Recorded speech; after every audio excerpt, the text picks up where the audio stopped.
welcome everybody to our monthly community call, community update. I'm personally super excited to hear from Natascha Fürst this evening, to hear what she's up to, her passion and her compassion for a topic which is very near and dear to her and to all of us. And so we're looking forward to that very much. And we're here together. We've got a little bit of a film. I'm going to go and then going to turn it over to Janelle, who's going to introduce Natascha with a little bit more detail. So, with that, let's roll the film. Go.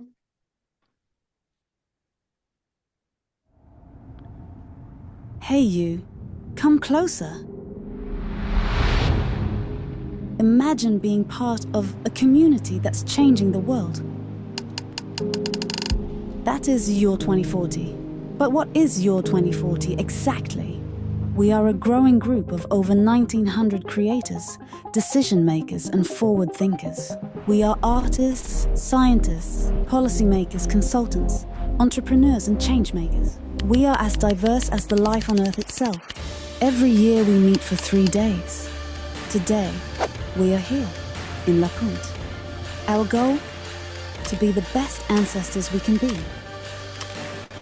We believe in a positive future which is renewable in every way, where people, place, and nature live in harmony, where abundance is the norm.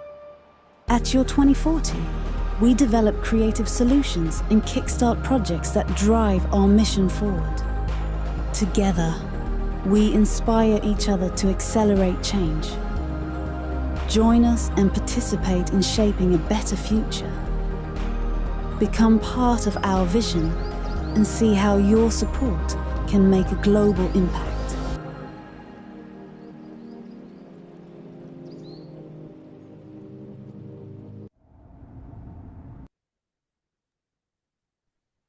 Thank you.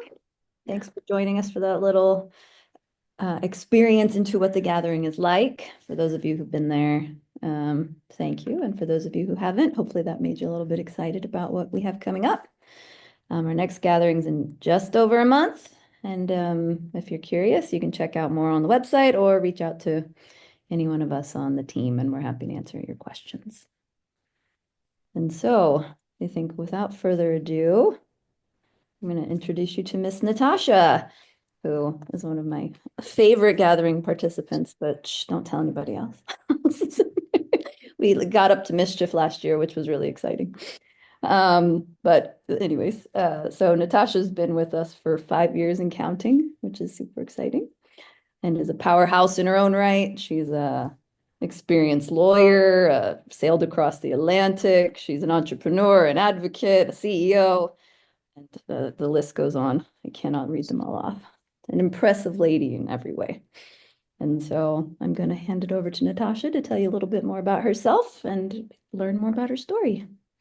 Over to you. Thank you so much for this lovely introduction. I can't verify if you're not telling every speaker every month this, that. Yeah.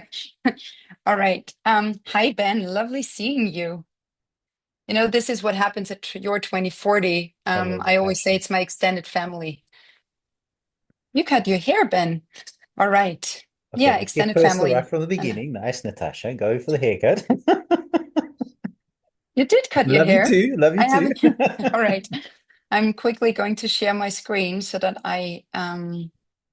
whoop, so you can see the presentation that I prepared and also see my beautiful screensaver of the Atlantic crossing.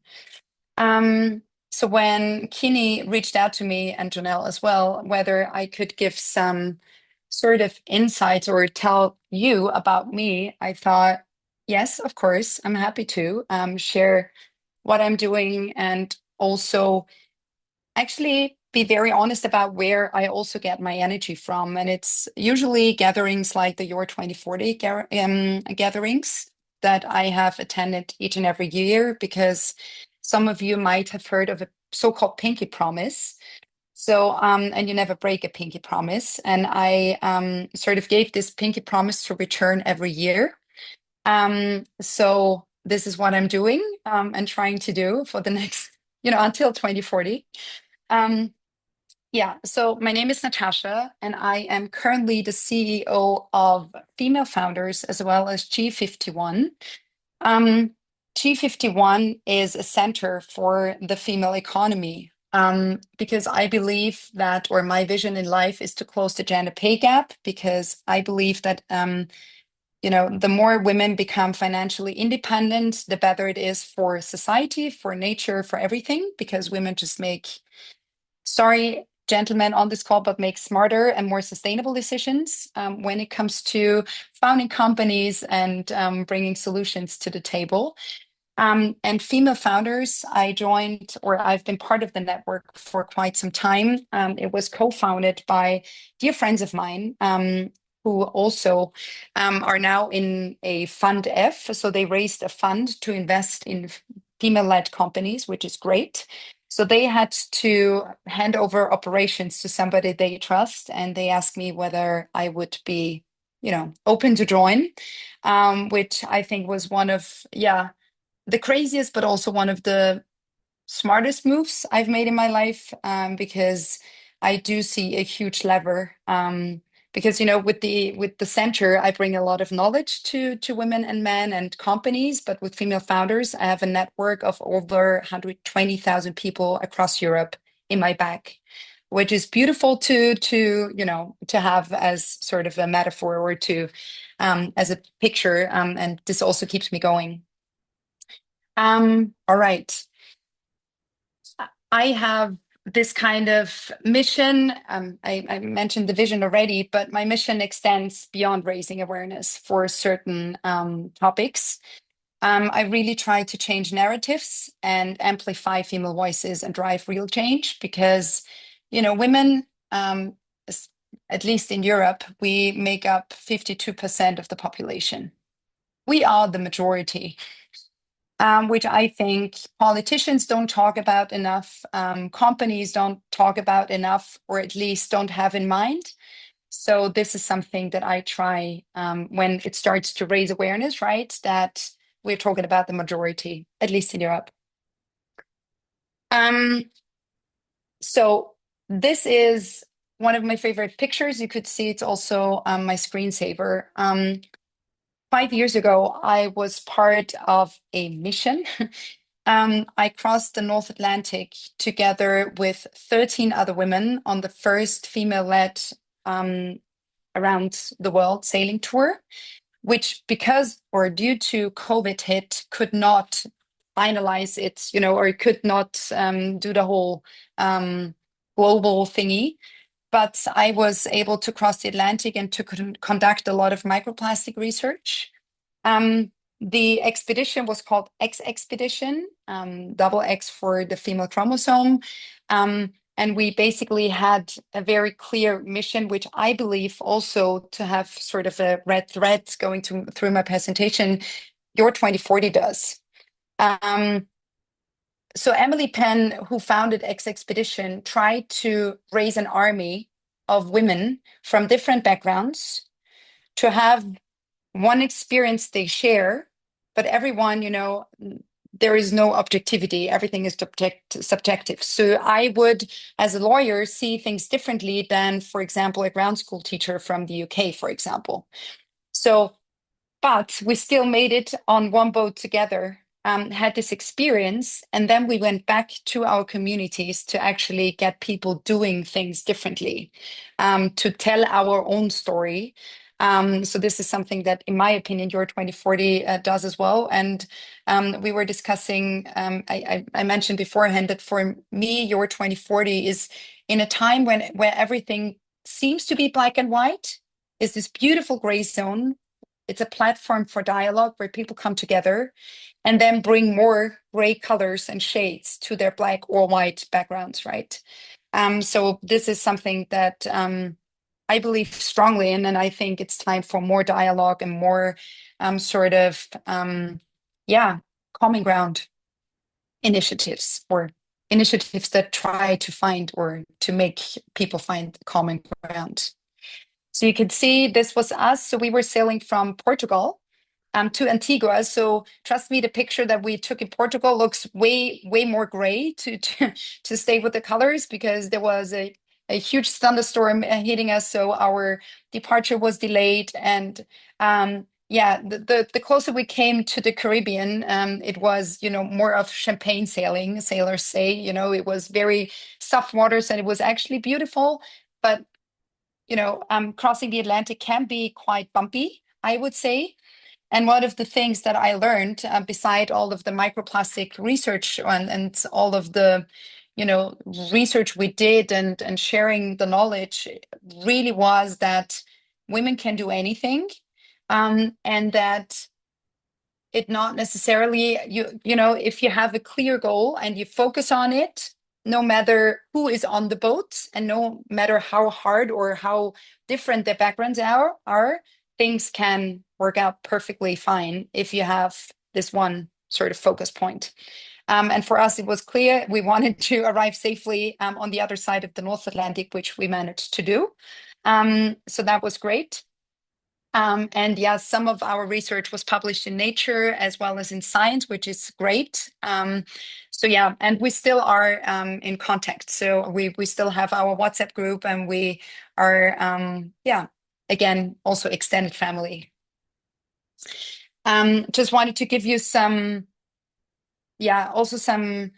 information, or how does the ocean look like, or what did we find? So usually we would say, right, we would refer to the ocean as the blue big thing that is so beautiful and that people love to spend time at in their free time, and to look at the ocean, and it calms your vagus nerve and everything is beautiful. For things that live in the ocean, and we should not forget that over 3/4 are actually, it should be called not Mother Earth, but Mother Ocean, actually. So the ocean is a huge ecosystem. It's the biggest ecosystem for a living species on this planet. And right now there's a lot of plastic and other stuff floating in it, which should not be there. And the goal of X Expedition was to not only find out which kind of plastics are in the ocean already, to actually come back to land and then confront the people who produce it, that they should have accountability, and also lawmakers to keep them from putting it into the ocean. But we also wanted to see what it does to the ecosystem itself, and to our human body. And I mean, there has been a lot of media coverage on, finding a plastic bag in Mariana Trench.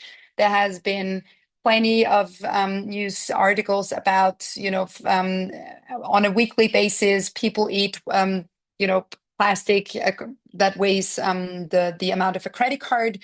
So it is everywhere. And it was actually it did not take us a lot of time, 60 years approximately, to basically, flood the ocean and the surface of our beautiful Mother Earth with plastic. So yeah, our goal is to raise awareness for that and to keep those huge corporations accountable, or make them accountable for, doing what they're doing. This is a picture of me that was taken underwater in November. I was part of a movie documentary that is called Visionaries. You could see, people who speak German could still watch it and stream it on Join. So this was, it aired on the International Women's Day. And it was a project that they would do about women in space and the untapped sort of potential of women in science, actually. So one of the documentaries was about she's also from Austria, Carmen Posnick, who spent a lot of her time in Antarctica. She's really great. And she is now with ESA, with the European sort of NASA, to give you some context. And she will most definitely go to space soon-ish. So this first documentary is about her. And the second one is about pioneers when it comes to ocean protection. And I'm one of, one of the characters or one of the women that they are sort of following. So if you speak German and if you're interested in it, please go to Join and just look up the title. I'm happy if you watch it. I think it really gives you a lot of context because they go back to also the 50s or women actually, and she was from Switzerland, the first lady that finished her PhD in medicine, that was not allowed to attend university, etc., etc. So the documentaries go way back, which I think is great. And they bring sort of, historic figures into the now and say that there are pioneer or women that are pioneers in their field everywhere. And in each and every sort of time of history. Would you say that? Yeah. Yeah, as I mentioned beforehand, one of the things that really gets me going in my daily business, which is now being the CEO of Female Founders and make sure that women in the female founders are seen, is that 52% are again are women of Europe's population, which I think again we should not forget. And I just wanted to give you, if you have questions, by the way, please interrupt me. I'm happy to answer questions that just pop up on the way, because sometimes people then forget the answers they had to the questions they had. So please just shout them out and I'm happy to answer them. Who of you has heard of the female economy before? The term? Raise hands, please. Virtually, okay. Grace, what does that mean? You've heard of it, but you're not interested, or?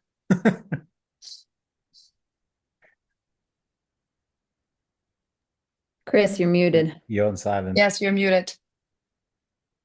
I'm very interested, Natascha, but Okay. there's a differentiation. But anyway, well, I want to hear it. Listen, Okay. I'm listening. Okay. So what nowadays, if you put female in front of another word, people tend to be like, oh, it's exclusively for women, etc. But it's the complete opposite, actually.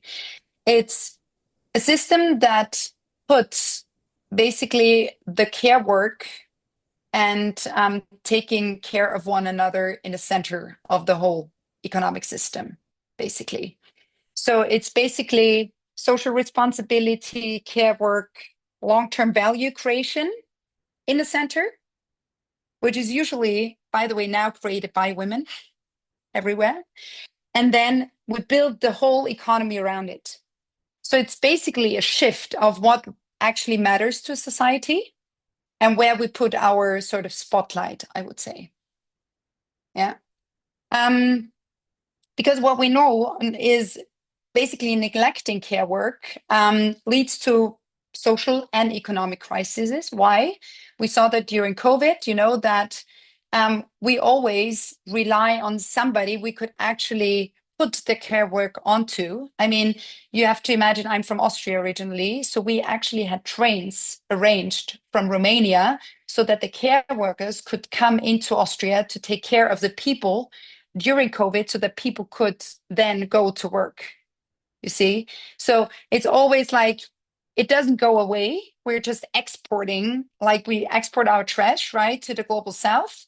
We export this kind of caretaking to other societies that still rely, unfortunately, on badly paid jobs, which I think is a really bad thing, and it's not sustainable at all. So the unequal distribution of income and unpaid care work not only brings individual disadvantages for women, but it also causes, which again, politicians and governments don't see clearly yet, it comes with a lot of economic loss. Because if women can't, access their full potential when it comes to economy, we all lose. Especially we know, and Angela, you mentioned that you're going to Nairobi. I'm pretty sure you know the 90-10, 10-90 sort of ratio. Have you heard of that before? So in societies, and this is a number from the African continent, from the Ban Ki-moon Foundation. You can look it up. Monika Fröhler raised this thing on a panel recently. So in societies, let's say a man makes $1 and a woman makes $1. The distribution, though, is completely different. The ratio of how women spend their dollar is 90% of the dollar go into the local community, into the family, into, the whole society. 10% stay with her. For men, it's the complete opposite. It's 90% stay with him or stays with him, 10% go to the society. So we see that women, again, distribute money differently. They are also really good when it comes to spending money. We also know that they're the better investors because as they don't have the same access to money, they're really, really careful on how they spend their money. So this is something from the investment perspective is also very crucial to understand. So we know that, again, the fairer distribution could significantly increase GDP and promote economic stability. Oopsie. All right. Just to give you, and I think this is also a number I love to share it, and people are like, is this? So if we look at trillions, it's not billions, right? It's trillions. If we would have to, how do you say that? Beziffern, Chris? How do you say, if you would have to put a number on what women do when it comes to the care work they do on a daily basis, it would be 12% of the global GDP. It is 3 times the car industry. And if we would only use the, the minimum wage, it would be $11 trillion. So the 11 trillion don't come from a number where we would say, okay, these are lawyer incomes or whatsoever. It's really the minimum wage that we're using here, or that the UN used. So this is the economic value that we are talking about. We could raise the global GDP if we paid women equally by 12%. Now, isn't that, and we're talking about the global crisis and economies being down, etc. That would be a quick fix. So yeah, absolutely. Again, the global automotive production is around $3 trillion US. $3 trillion. All right. Something that companies also haven't understood yet is that women make over 80% of consumer decisions. This is a new number from a new BCG report.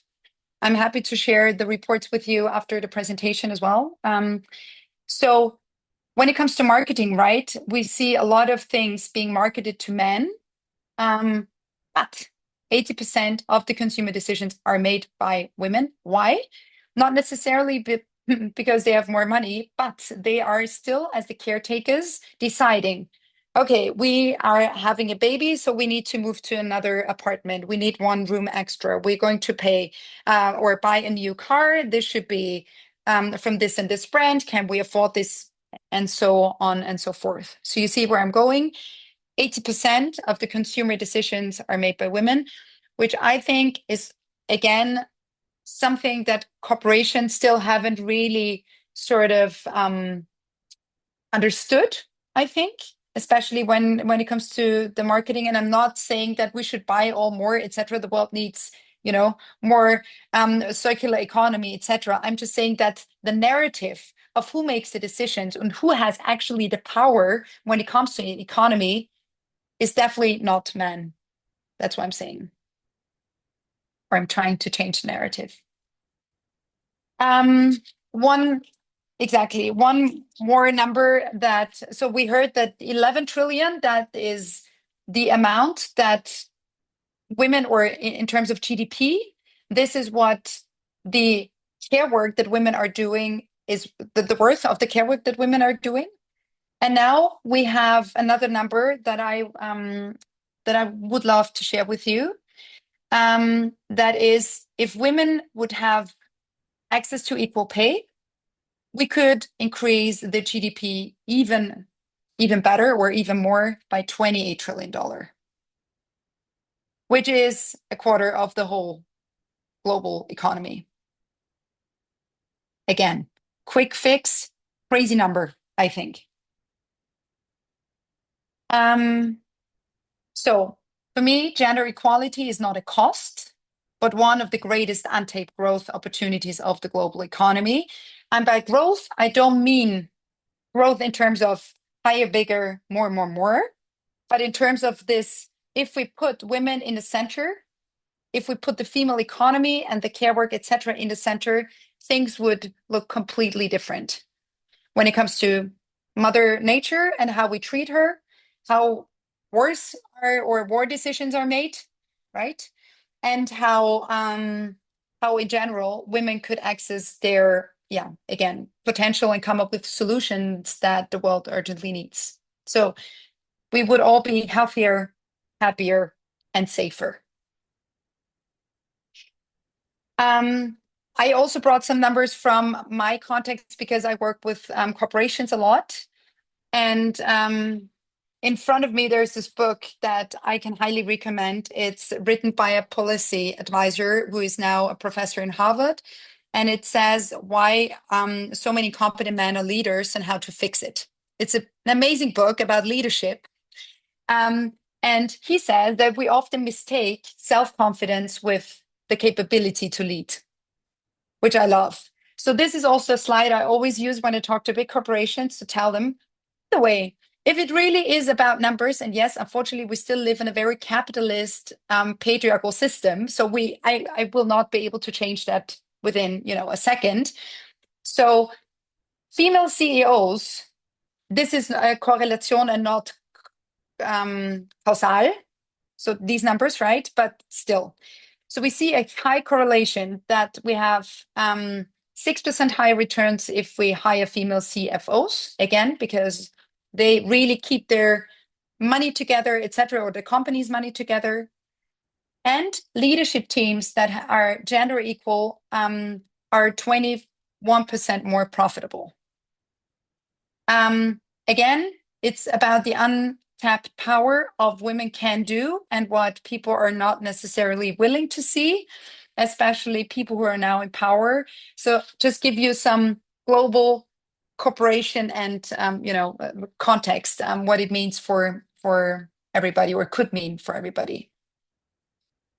So this also brings me to my role now at Female Founders, because we believe that entrepreneurship and women means equal future, especially if women can sort of found companies and bring solutions to the market that they believe in with their own heart, not having to sort of be anxious about how to fund their companies, etc. This is also why Fund F was founded, so that we really bring the money to the women that will then create companies that add value to society and us. To society, exclamation mark. And also one of the quote that I highly believe in is promoting female leaders is not a matter of equality, but a strategic success factor for companies.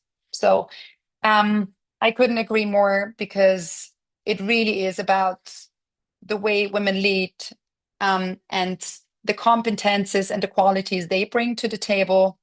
Incredible. And this is also the end, or the sort of end of my input. I love this quote because, when it comes to being a feminist and being in the field for at least 15 years now, you often see, there's always a bigger crisis coming in that actually takes away the focus from female rights and stuff like that, right? So now there's the war, now we have a new US president, we can't really focus on female rights. Now we have, this and that. So there's always something that keeps our focus from actually giving a shit about the majority of the world's population, or at least the half of the world's population. And so I always end my presentations with sort of a call to action that it says, those who want, find ways. Those who don't, find reasons.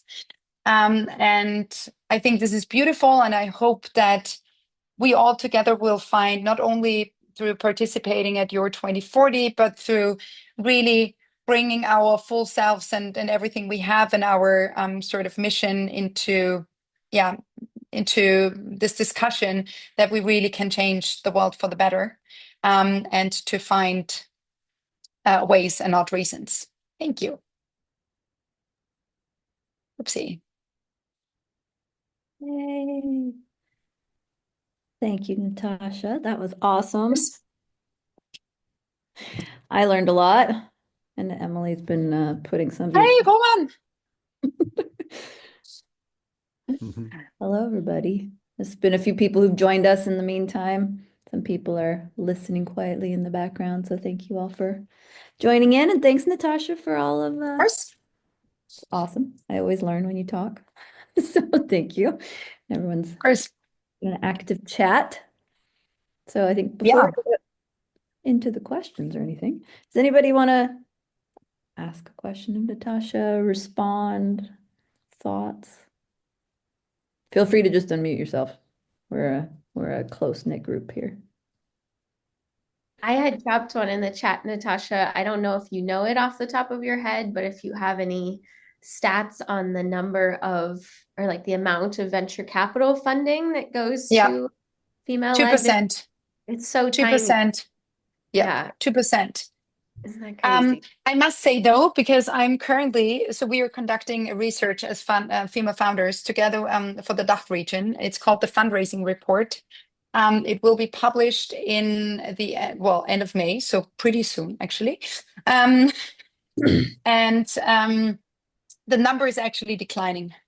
Not in Switzerland, because there has been an improvement in, especially when it comes to gender sort of equal teams. Again, because we trust men more when it comes to the pitching and everything.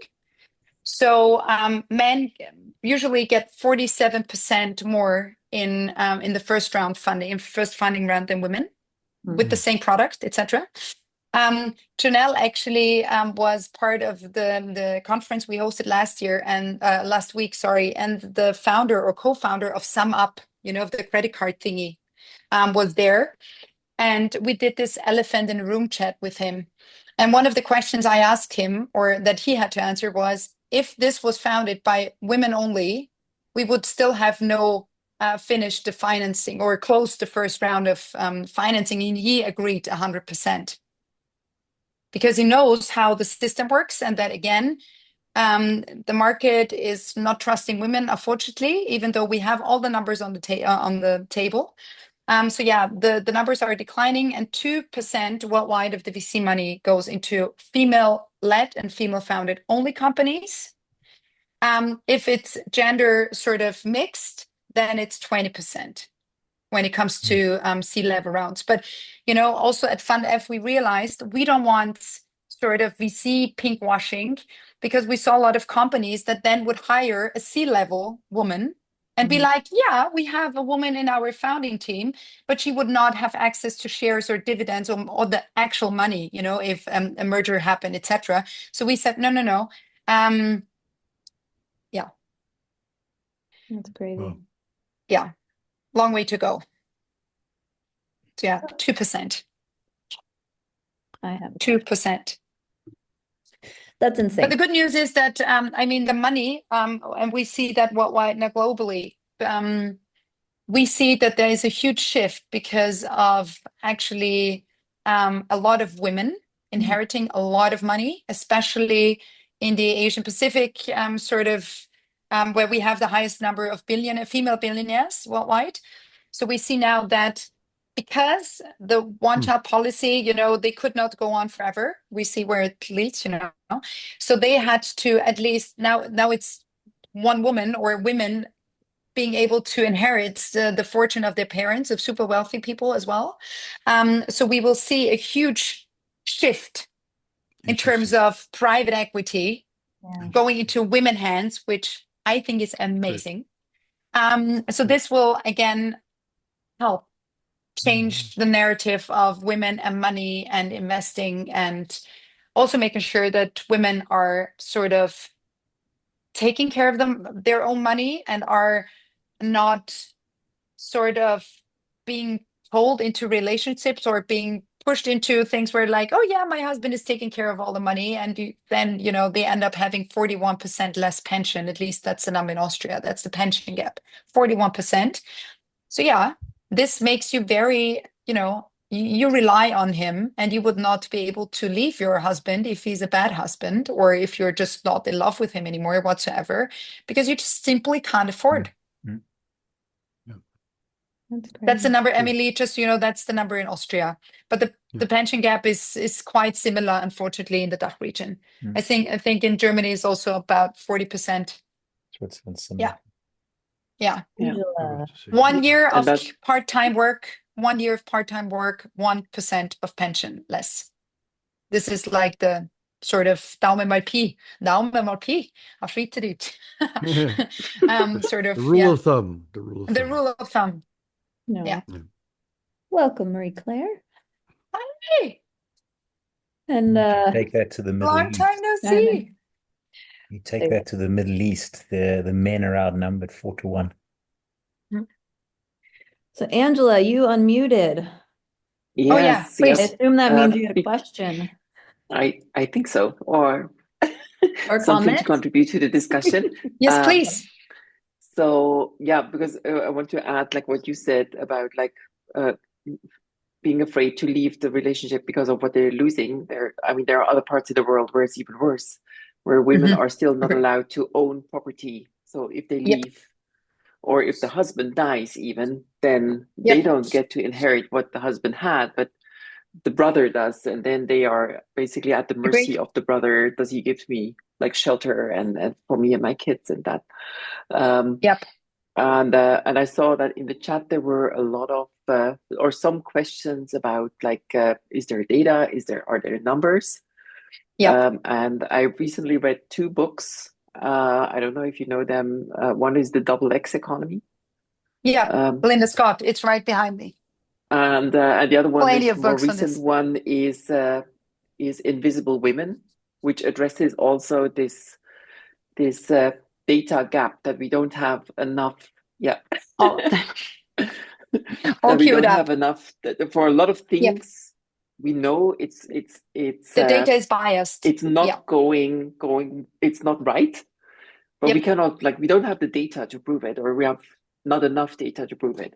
We're actually not interested in collecting the data, especially, for example, also when it comes to the global south, when you look into the IPCC reportings, we see that a lot of weather data is just not collected in Africa, for example.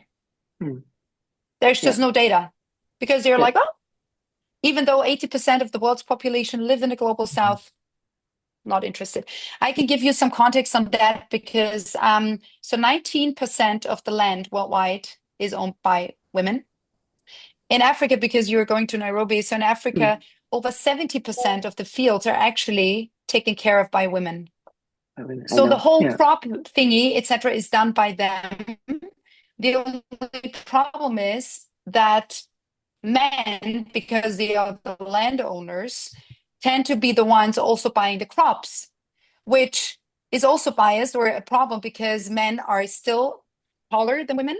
So they would buy crops that are way harder to actually work with than women would buy. So there's a lot of, you see, it's this kind of basically it's a Teufelskreislauf. How do you say that? The devil's vicious circle. It's just going Vicious down circle. this downward spiral. Exactly, the downward spiral. Thank you. So actually, and the reason why I called my institute G51 is because G stands for, in German, for Geld, because we don't have equal access to Geld, to money. We don't have access to credit.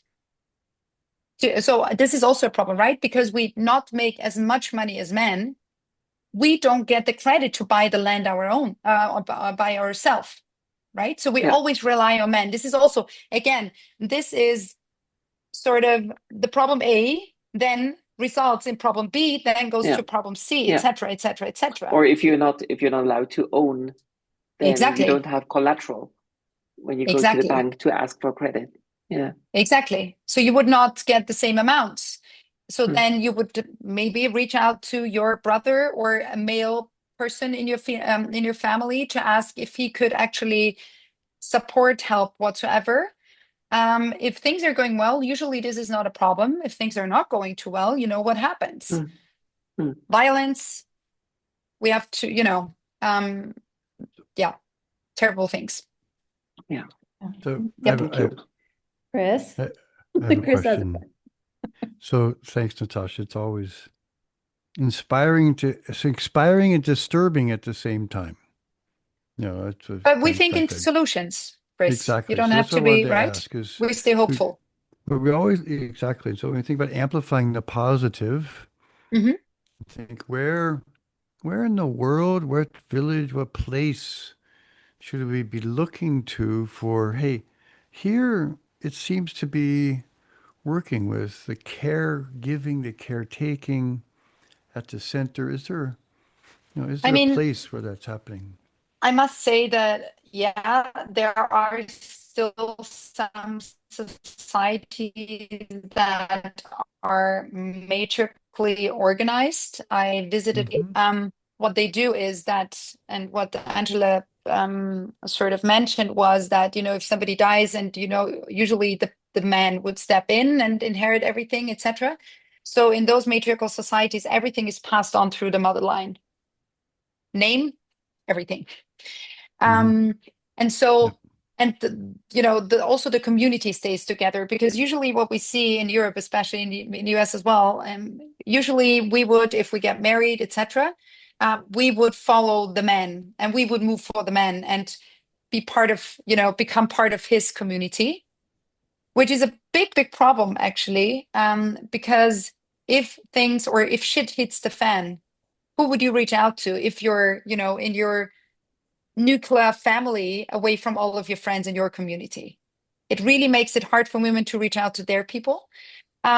So matriarchal societies, or still societies that have this kind of approach, that passing it on through the mother line is a thing, really, really can help, because women just don't rely on their husbands. And they told us in the village that in Nashira, where I was living and conducting the research, we realized, and I thought it was great, you would have all the women living with their kids in this village, in the middle of patriarchy, in the middle of a town that was part of the craziest drug cartel things for the last 30 years.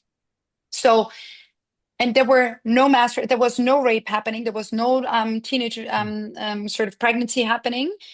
And what they did was they had two incidents where one of the partners, so the partners could stay, but they have to leave for the night, usually. So he came home drunk, because alcohol is also forbidden. He came home drunk and he was being very, like, screaming around and stuff.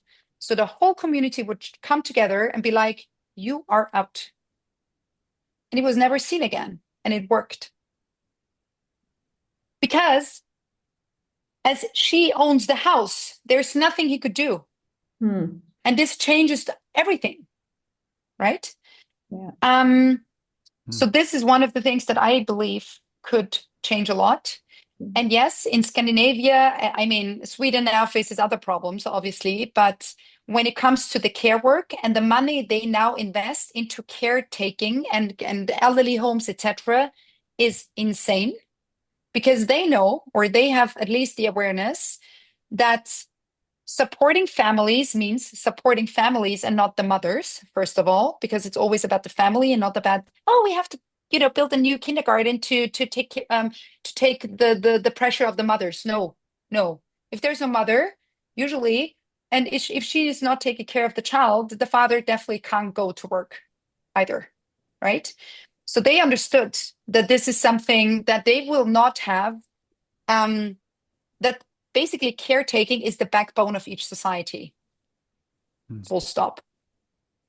And I hope that our politicians will also realize that soon. Yeah. In Austria, it's not happening yet. I heard in Switzerland you have the same issues, so people are getting older and older, but there is no sort of, and we still believe that women will take care of everybody, because they're there, right? So yeah. No. So the understanding that people in Scandinavia have Yeah. And also, and this is something that Linda Scott also writes in XX Economy, is that Sweden is not in the place economically because, like, in Austria, we hear a lot of politicians finding reasons, not ways, right? Being like, yeah, but the Swedish can now take care of female rights because they are in a very good position financially. But the answer is because in the first place, they took care of the care workers and everything, they are now in the position economically. This is solving A and then getting to B, not the other way around, right? Again, we are still finding a lot of reasons in society or in our our government still finds a lot of reasons to not look at the potential of the female economy rather than being like, there's this beautiful saying or this beautiful thing called Weiterwursteln, which means like, oh, we're just going to be like, somehow it's going to solve itself, which is definitely not the case when it comes to the care work. That's for sure. I'm gonna chime in now. Ben, I think you had a question or something to add. No, two observations on places. I Mhm. believe the island of Okinawa has a very old female population because there's a philosophy around ikigai, and it's also Yeah. around female ownership. And I Yep. find it also very interesting that I recently read end of last year that the mayor of Tokyo, as of next year, I believe, 1st of January, has now put into the constitution of the city care for family and children, but shared. So there's a drive between sharing of care between male and female simply because they are trying to promote the growth of their population, simply because it's aging. Because they've realized very quickly that if there's not the forefront of females and care with men taking part and the actual economic attributes to actually drive families, Hmm. they're literally going to implode on themselves because they're literally going to turn into an old age home. Yep. Very true. By the way, also on the aspect that you mentioned of Tokyo, there was an amazing article, I think it was in Die Zeit, that women now, in Japan, housing costs are crazy, especially in, major cities. So you see now a lot of elderly women, how do you say, doing like small criminal stuff, like, sort of stealing an apple and stuff like that, minor things, Shoplifting, yeah, minor. shoplifting and stuff, so that they would be taken care of in the prisons and have community because we see a lot of, yeah. So they would not be by themselves. They would have, heating and everything because they simply Provided. can't afford it by themselves. Mhm. Mhm. Oh, Yep. So they would rather go to prison because they are not alone there. Yeah. I mean, yeah. yeah. And what I find amazing is if you return to the African context with the last work I've been doing over the last 6 months, staggering statistic, the average age in Africa is 19. Mhm. Women population is 55%. Africa Yep. is going to go through a doubling in the population between now and Yep. 2050. Yep. And it's the women. The women are the core. Yep. And I remember also, thanks to Chris and Janelle, recommended the reading of Paul Hawkins' Regeneration Mm. book. And his first reference is around the empowerment of women. Mm. No matter all the issues we have about anything, it always comes back to the empowerment of women. Yep, there is one thing that I love to share, which I'll quickly draw this because I always draw it. So the books behind me. So I did a study in matriarchal research by Heide Göttner Abendroth. She's actually the number one. She visited all matriarchies that are still existing, and she's actually a philosopher and historian. And she's 83 now. She's amazing. She lives in Germany, and she wrote a lot of books about matriarchal societies and why What, they could what was her name actually. again, Natascha? What was her name Heide, again? hold on, I'll share it in, where's the Please. chat here? Thank you. Of course, Heide. I will see her again in June. Bent Roth. She's the sort of, I would say, the founder Ah, of yes. the of Yeah. modern matriarchal research. Mhm. And Heide, in her book, says, can you see this? It's just three pillars. So Yep. patriarchy, And if you understand this once, it will blow your mind, hopefully. So patriarchy is built on 3 pillars. One of them is that men say they are over. That one pillar says men are over or are how do you say that not prior but Before? no, not before, but are worth more than women. Superior. So they put themselves Superior. superior. That was the word. Thank you so much. Superior. So men are superior to women. Second pillar, men are superior to nature, Mhm. Okay. right? Yeah. So they don't see themselves as part of nature. And this is why the transcendent religion, our biggest religions, are always making fun of so-called nature or nature religions, which you see in matriarchies, right? Because they say there is no such thing up there. We are surrounded by the highest goddess, which is Mother Nature. Yeah. This is how they treat it, you see? And the third pillar, and this is actually the thingy, one man of one country is superior to one man of another country. So there will never be peace in patriarchy. Yeah. True. Shouldn't laugh at that. I should start crying, actually. Sorry. Okay. No, it's okay. This is I'll say very fascinating. Yeah. The one. So all the issues that we are seeing, right? Pollution of nature, the way we treat women, abortion rights in the US, no dignity given to women whatsoever, and wars are built on the patriarchal system. It's not even, and obviously, yeah, our economic sort of system amplifies those things because, you know, those things are built on capitalism, this as well at some point, right? But in the end, it's the 3 pillars that are destroying everything at the moment. Yeah. So what we see is just a huge collapse. And I think, and Heide says it's the last sort of the last rising of patriarchy that we see right now.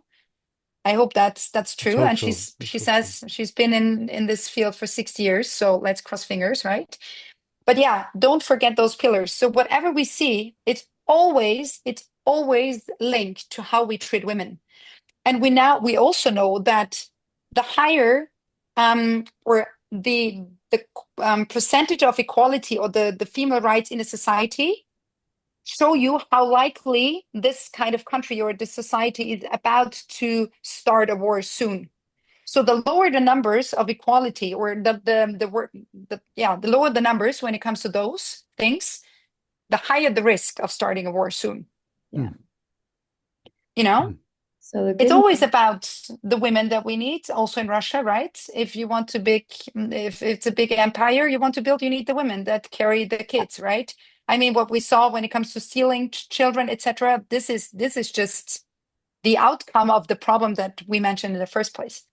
the exciting news is we have lots of work to keep us busy for the rest of our lifetimes. Exactly. And we can pass it on to the people that come after us, Exactly. which is an exciting opportunity for all of us.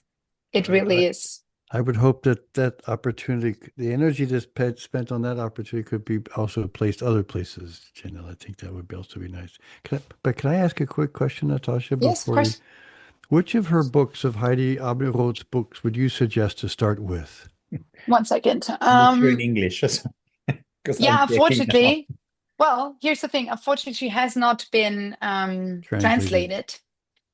Chat will do it. Okay. Just Okay. Where's the other one?